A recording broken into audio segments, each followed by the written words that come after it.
Você e sua família perderam com a crise econômica? Ou conhece alguém que tenha sido prejudicado? Milhões e milhões de pessoas estão sendo afetadas pela maior crise econômica que o Brasil já enfrentou em toda a sua história. Desemprego, fome e os cortes nas políticas públicas estão levando o país a um retrocesso, fazendo com que setores importantes da população voltem à miséria. Muitas famílias não estão conseguindo manter um mínimo para sobreviver. Para conter os conflitos, os governos aumentaram a repressão a movimentos sociais e o encarceramento em massa, sobretudo de jovens negros. Violência, discriminação e a intolerância crescem em todo o país. Medidas são aprovadas no Congresso Nacional sem o debate público necessário, como a Emenda Constitucional 95, que congelou os gastos públicos como saúde e educação e outras políticas sociais por 20 anos, tornando inviável a garantia de vários direitos. Todos esses retrocessos têm a ver com a chamada política econômica de austeridade, adotada pelo governo brasileiro a partir de 2014. Você sabe o que é isso?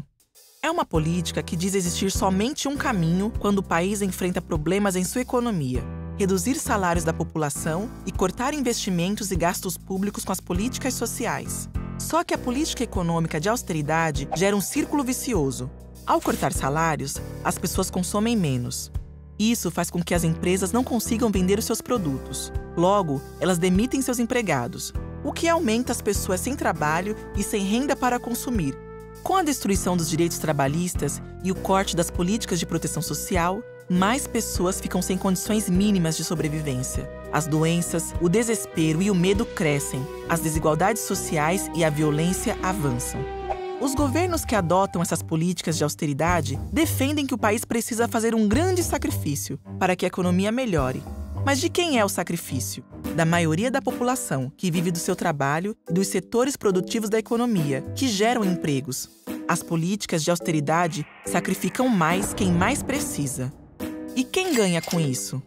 Principalmente os bancos, o mercado financeiro e todos aqueles que lucram com os altos juros da dívida. Mas também os grandes grupos econômicos que querem transformar a saúde, a educação e outros direitos em mercadorias. O resultado de tudo isso é a concentração de renda, o dinheiro na mão de poucos.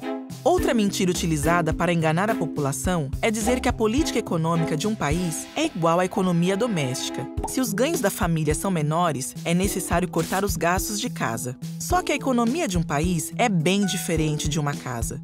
Quando há crise, muitos governos pelo mundo afora fazem o inverso. Aumentam os gastos públicos para manter a economia aquecida, o nível de emprego protegido e as políticas sociais funcionando.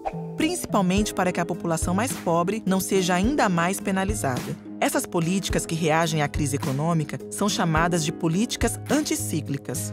Como você viu, não existe um só caminho, como pregado pelos defensores da austeridade. Vários tratados, convenções e declarações internacionais afirmam que a economia deve estar a serviço da concretização dos direitos humanos e que o Estado não pode adotar políticas econômicas que levem a retrocessos sociais. Por isso, o governo brasileiro não tem o direito de adotar políticas de austeridade que destroem vidas humanas, sem debater amplamente com a população suas consequências. Não precisa. Há sim outros caminhos, e você, sua família e seus amigos têm que participar dessa conversa. Não se deixe enganar.